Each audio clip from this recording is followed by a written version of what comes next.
अगर आपका मन या आपकी बुद्धि, आपके शरीर, आपकी अपनी विचार प्रक्रिया, आपकी अपनी भावनाओं समेत किसी भी पहचान में उलझी हुई नहीं है, तो आध्यात्मिक प्रक्रिया बहुत स्वाभाविक होगी। अगर आपकी बुद्धि किसी भी चीज के साथ उलझी हुई नहीं है, तो आपकी बुद्धि के लिए जीवन के अलग अलग आयामों की खोज करना और उनके प्रति खुलना बहुत ही प्राकृतिक होगा। सुरक्षा पाने और खुद को बचाने की कोशिश में आप किसी चीज के आधार पर अपनी पहचान बना लेते हैं, वरना पहचान बनाने का और कोई फायदा नहीं है। कृपया देखिए, आपकी पहचान आपको किसी चीज से जुड़े होने का झूठा बोध कराती है, जिसे आप वैसे भी एक दिन छोड़ देंगे। जब आप किसी ऐसी चीज के रूप में खुद को पहचानने लगते हैं जो आप नहीं हैं, तब आपकी बुद्धि पर पर्दा पड़ जाता है। ये उसी पहचान के चारों ओर घूमने लगती है। आप खुद को जिस भी रूप में पहचानते हैं, आपकी बुद्धि केवल उसी के इर्द गिर्द काम करती है। कृपया देखिए। हाँ, अगर आप खुद को अपने धर्म, राष्ट्रीयता, अपने परिवार से पहचानते हैं, तो ये केवल उसी के इर्द गिर्द काम करती है। ये एक तरह की पूर्व धारणा है ना? एक पूर्व धारणा वाला मन देख नहीं सकता, एक पूर्व धारणा वाला मन जीवन की सच्चाई प्रकट नहीं कर सकता। बस इतनी सी ही बात है। जब मैं पूर्व धारणा कहता हूं, तो मेरा मतलब कई अलग अलग स्तरों की पूर्व धारणा से है। नहीं, मैं बहुत ही खुले मन का हूं, मुझ में पूर्व धारणा नहीं है। ठीक है, आपकी पूर्व धारणा बहुत फैली हुई है। आपका मन अपनी एक पहचान बनाकर काम कर रहा है। जब कोई पहचान बन जाए, तो यह पूर्व धारणा है। एक दिन एक आदमी मर गया और वो स्वर्ग गया। वहां ईश्वर ने खुद स्वर्ग का दरवाजा खोला, उसका स्वागत किया और कहा, देखो, मुझे कुछ काम निपटाकर आने हैं। क्या तुम मेरे लिए कुछ देर दरवाजे का ध्यान रख सकते हो? मैं जल्दी ही वापस आऊंगा। उसे बहुत अच्छा लगा, क्योंकि वो ईश्वर की जगह ले रहा था। ये अच्छा है। भगवान की जगह लेना कोई छोटा सम्मान नहीं है ना? दरवाजे का ध्यान रखना है, पर ठीक है, क्योंकि वो भगवान का काम कर रहा था। वो कुछ होने का इंतजार कर रहा था, और उसे हैरान परेशान करते हुए उसकी पत्नी दरवाजे पर प्रकट हुई। उसने कहा, क्या तुम यहां क्या कर रही हो? ये कोई लोकल बार नहीं है। तुम मेरे पीछे कैसे आ गई? पत्नी ने कहा, मैं अंतिम संस्कार से घर वापस आ रही थी, मेरी कार की टक्कर हो गई और मैं यहां पहुंच गई।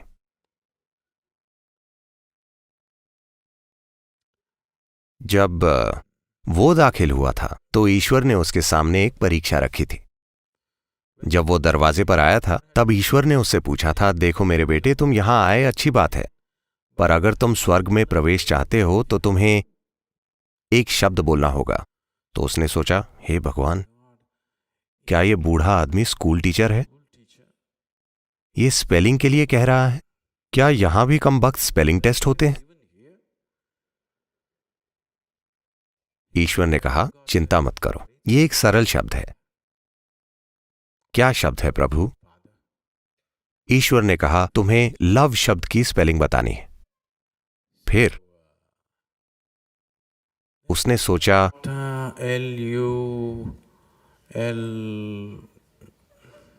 उसने कई लोगों से आई लव यू कहा था, पर उसने कभी कोई पत्र नहीं लिखा था। इसलिए उसने सोचा, LULVLOLOVE। ईश्वर ने कहा, तुम पास हुए, आओ। उसने कहा, ठीक है, मैं अंदर पहुंच गया। अब जब उसकी पत्नी आई, तो उसने कहा, ठीक है, तुम यहां आ गई हो, पर अंदर जाने के लिए तुम्हें एक स्पेलिंग बतानी होगी। पत्नी ने कहा, चलो भी, अगर तुम एक स्पेलिंग बताकर अंदर जा सकते हो, तो क्या मैं नहीं जा सकती? मुझे वो शब्द बताओ। उसने पत्नी की ओर देखा और कहा, चेकोस्लोवाकिया।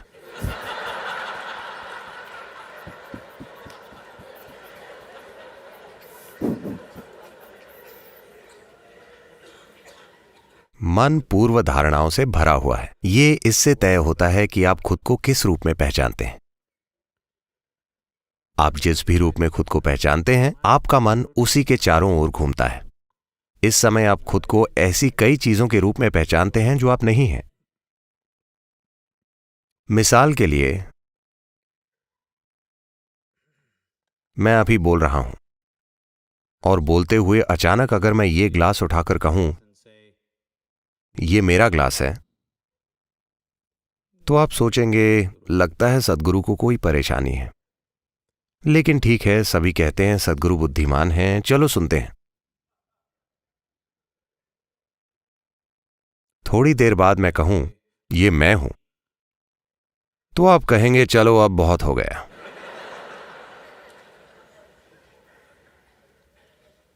ये बहुत ज्यादा है। कृपया देखिए, आपके साथ यही हुआ है। इसे समझने के कई तरीके हैं। उदाहरण के लिए, आपके सामने थाली में खाना आता है, आप कहते हैं ये मेरा खाना है, आप उसे खाते हैं और फिर कहते हैं ये मैं हूं। क्या ऐसा नहीं है? जिसे आप मेरा शरीर कहते हैं बस भोजन का एक ढेर है या नहीं? हाँ, ये वही भोजन है जो आपने खाया है ना? जो आप इकट्ठा करते हैं वो आपका हो सकता है। फिलहाल मैं इस पर बहस नहीं करूंगा, पर वो आप कभी नहीं हो सकते, है ना? हाँ, जो कुछ भी आप इकट्ठा करते हैं वो आपका हो सकता है, पर वो आप कभी नहीं हो सकता, है ना? क्या आपने अपने शरीर को कुछ समय के दौरान इकट्ठा किया है? हाँ या ना? हाँ या ना? क्या आपने मन को समय के साथ इकट्ठा किया है? हाँ। पर अभी आप दोनों चीजों को मैं कह रहे हैं, है ना? और ये यही नहीं रुकता, ये कई चीजों में फैल जाता है। आपका घर, आपकी कार, आपकी चीजें, आपका पैसा, आपके बच्चे, आपका पति, आपकी पत्नी, लाखों दूसरी चीजें, आपका धर्म, आपके विचार, आपकी धारणाएं, सब कुछ। आप ऐसी बहुत सारी चीजों के रूप में खुद को पहचानते हैं जो आप नहीं हैं।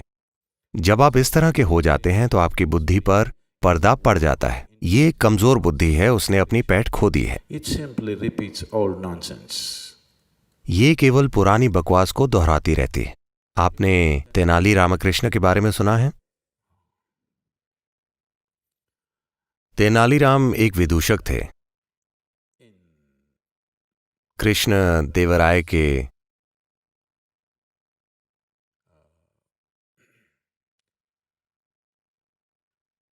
दरबार में अकबर बीरबल के साथ भी ऐसी ही चीजें हुई, पर हम दक्षिण भारतीय कहानी पर ध्यान देंगे। जब कृष्ण देवराय छोटे बच्चे थे तब कुछ राजनीतिक कारणों से उनकी मां को कुछ ही महीनों के कृष्ण देवराय को देखभाल के लिए किसी दूसरी औरत के पास छोड़कर कहीं जाना पड़ा। 18 महीनों से ज्यादा समय तक वो बच्चा मां से अलग रहा, पर उसे दूसरी महिला पाल रही थी, जिनका अपना भी एक बच्चा था जो कृष्ण देवराय से कुछ ही महीने बड़ा था। तो इस स्त्री ने कृष्ण देवराय को अपने बच्चे की तरह पाला। उन्होंने कृष्ण देवराय को अपना दूध पिलाया और वे बड़े हुए। बाद में उसकी मां ने वापस आकर कृष्ण देवराय को वापस ले लिया और उसके बाद वे एक महान शासक बने। तो वो बच्चा जो उस दूसरी स्त्री का बच्चा था, कृष्ण देवराय ने उसे हमेशा अपने भाई की तरह माना, एक बड़ा भाई। क्योंकि हमने एक ही मां का दूध पिया है इसलिए हम भाई हैं, वे ऐसा मानते थे। तो आभार प्रकट करने के लिए उन्होंने उस लड़के को कुछ गांव दे दिए और कहा आप अपना राज्य बनाओ। इस देहाती को कुछ चीजें मिल गईं और कुछ ही सालों में उसने सब कुछ गंवा दिया और फिर से उसी स्थिति में पहुंच गया। कृष्ण देवराय एक बहुत बड़े सम्राट बने। फिर एक दिन ये आदमी जो तब 30 साल से ज्यादा की उम्र का था, उसने सोचा मेरा छोटा भाई बहुत बड़ा सम्राट हो गया है और मेरे पास कुछ नहीं है, मैं वहां जाता हूं और देखता हूं मुझे क्या मिल सकता है। और वो चला गया। कृष्ण देवराय ने उसका वैसा ही स्वागत किया जिस तरह कोई बड़े भाई का स्वागत करता है। उन्होंने उसे सभी तरह के सम्मान दिए, सारी आवभगत की और दरबार में एक स्थान दिया। वो ये सब देखता रहा। कृष्ण देवराय के दरबार में बहुत शानदार प्रतिभाओं का जमावड़ा था। उसने ये सब देखा। हर तरह की बहस हो रही थी, संगीत कार्यक्रम हो रहे थे हर रोज। वो अचंभित हुआ।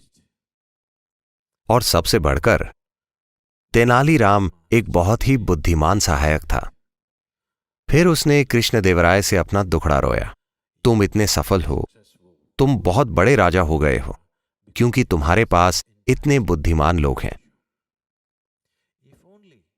काश मेरे पास भी ऐसे ही लोग होते तो मैं भी बहुत बड़ा राजा होता। खास तौर से ये तेनालीराम, अगर मेरे पास ऐसा कोई होता तो मैं भी एक बहुत महान शासक होता।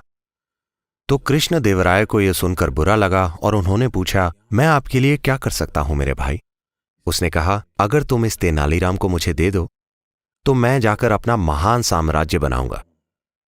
तो कृष्णदेवराय ने तुरंत तेनालीराम को बुलाया और आदेश दिया, आपको मेरे भाई के साथ जाना होगा, उन्हें आपकी जरूरत है। तो तेनालीराम ने कहा, ओ आपके बड़े भाई को मेरी जरूरत है, मैं उनके साथ अपने बड़े भाई को भेज सकता हूं। कृष्णदेवराय को यह विचार अच्छा लगा क्योंकि वे तेनालीराम को खोना नहीं चाहते थे, पर साथ ही उनका बड़ा भाई भी उसे मांग रहा था। उन्हें समझ में नहीं आया कि क्या करें।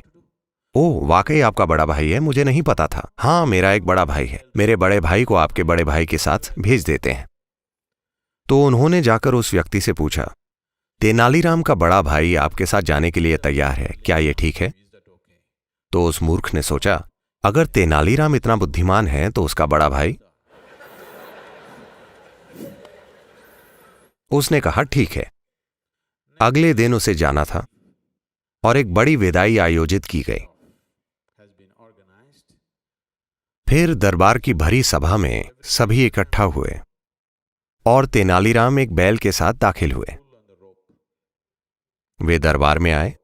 कृष्णदेवराय ने यह सब देखकर पूछा, ये क्या है? तुम इस बैल को सभा में क्यों लाए हो? नहीं राजन, ये मेरा बड़ा भाई है। उन्होंने कहा, क्या बकवास है, तुम क्या कहने की कोशिश कर रहे हो? नहीं, हम दोनों ने एक ही मां का दूध पिया है।